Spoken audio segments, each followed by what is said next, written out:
guys, I'm Callie and today I'm going to be showing you guys a little bit about hand lettering, which is one of my hobbies. So first things first, hand lettering and cursive are not the same. So the main difference between them, of course, is that when you're writing in cursive, like when we learned in school, you don't really pick your pen up, you just write continuously. So for example, I just picked my pen up because I'm so used to hand lettering.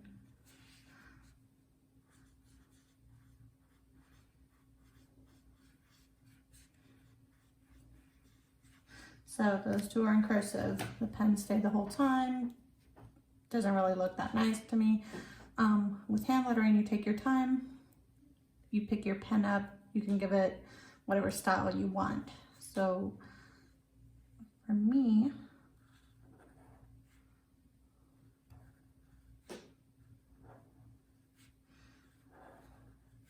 do something like this. And then with hand lettering, you have the up and down strokes. So you always go thin on your up strokes and thick on your down strokes. It's a good way to practice is this little squiggly line to remember, always thin and thick and thin and thick. So as far as materials for hand lettering, you can basically use anything. You can use a regular pen and just add the downstrokes yourself and make them thicker. I can show you guys that. So if I were just to write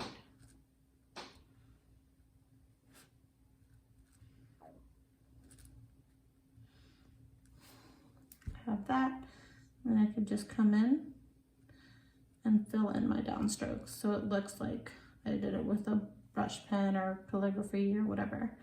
I know people call this either faux lettering or faux calligraphy, and it's super simple. So that's with a pen. Another good material to use are Crayola Super Tips.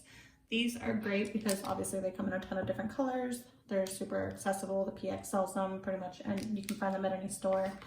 And you can really easily do the thin on the up part and thick on the down. And it's really just about the amount of pressure you're putting on it. So you're really light when you're doing the upstroke, and you're pressing when you're doing the downstroke.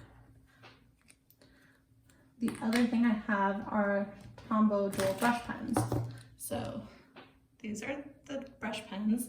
They come in a ton of different colors, usually in packs like this. I know sometimes the art center sells them. And with the brush pens, what you have, as the name implies, is a little brush end on one side.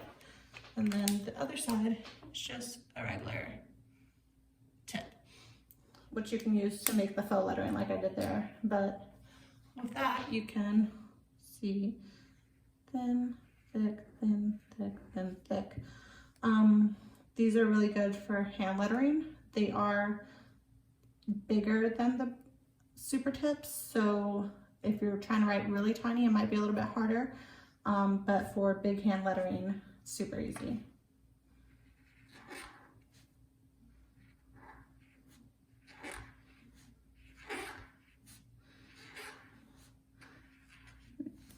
So as far as paper, this is just, I think it's the multimedia printer paper from the PX. What I like about it is that it's smooth, and since these are like brushes, you want that smooth paper because you don't want anything with grit because it can mess up the brushes. The same with the super tips. I'd say that the smoother paper is generally better for this. Okay, so now I will show you guys the basic alphabet. So I went ahead and just printed this handwriting paper. I found a template on Google, just printed it out. It's really easy. I print it out every once in a while just to practice my hand lettering and sort of the angles and where I want everything. And you can see here I already did the alphabet, and that was with the super tips. And this is the super tips. So you see that when you're going down, it's thick, up, it's thin. Get those mixed up. And then you really you can take your time. You don't have to like go like that. You want to take your time and go up, down. You can pick up your marker and really put everything where you want it.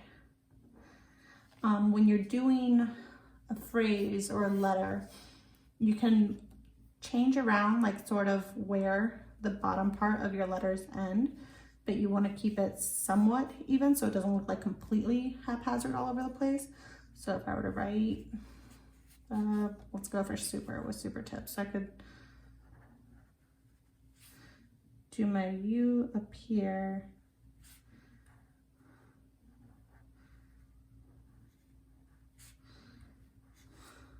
But see, they all sort of like had some sort of line there, just so it looks a little bit more cohesive. But you can play around with that and the types of letters and the spacings and everything when you do your letters. So I wanted to show you guys just a couple quotes to see. And for that, I am going to use the, I think I'm going to mix it up with the brush pens and the super tips. So the first letter, and I've got kind of like pastel-y colors here that I picked out since it's about to be April and Easter. So we're gonna go with Bloom Where You Were Planted. Sometimes when I'm writing out phrases or quotes on paper, I like to like just do a thin line and pencil just so I sort of know where I want those letters to end up, but I'm just gonna go ahead and freehand it today.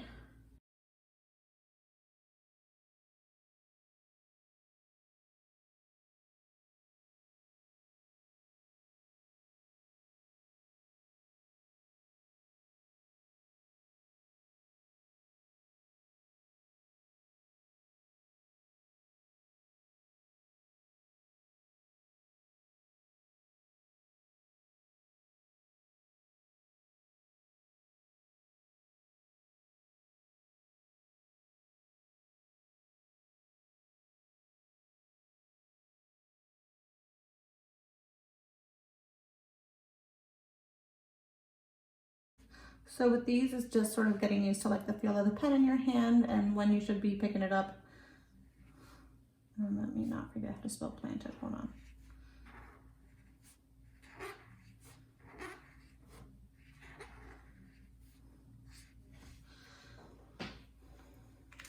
And you notice with these lighter colors, it sort of does like its own ombre effect. And you can go in and emphasize that. So I can come in.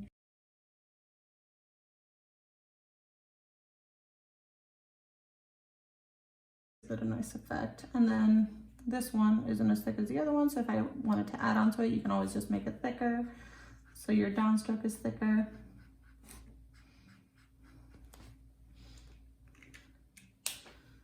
And of course you can add whatever embellishments. Where's my thing? So like I could just add different things on here.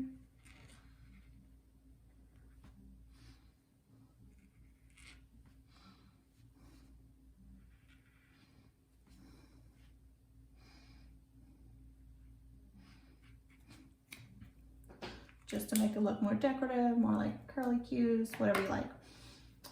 And whatever other drawings you want, but that's sort of with the brush pens. And like I said, it's easier to work with bigger letters for the brush pens just because the brush is so much bigger. And then with the super tips, we're gonna do a little bit smaller just to show you. So this is one of my favorite. I also like to mix print and the hand lettering. So that's what I'm gonna do for this one. And I'm gonna do the biggest word that I wanna do first in the hand lettering and do the print above it. So it's from Harry Potter, it's Don't Let the Muggles Get You Down.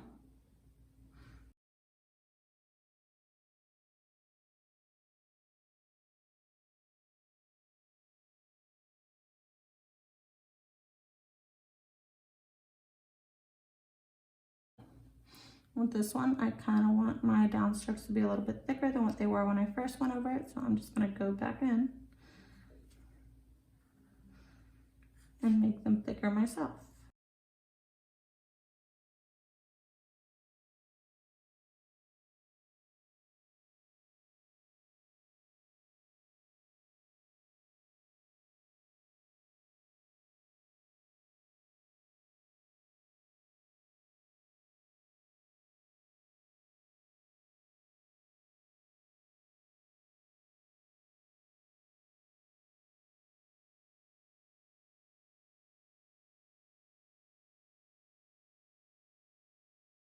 And then when you do quotes like that, where you sort of have one word or maybe like part of the phrase in the hand lettering and the rest in print, it just makes it stand out more.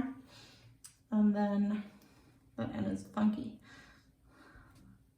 And then you can always go back in and you can do little embellishments. But just make sure that if you're gonna do that you do it all on the same side so that it makes more sense.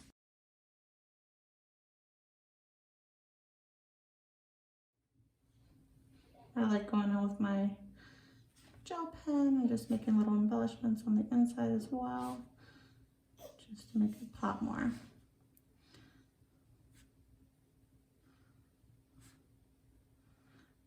This one I actually got at Viridia. They have Sakura, which is a brand of, they have like gel pens and fine liners. So that's a good place to check as well. And that about wraps it up for me because my son is waking up. So there you go. That is hand lettering.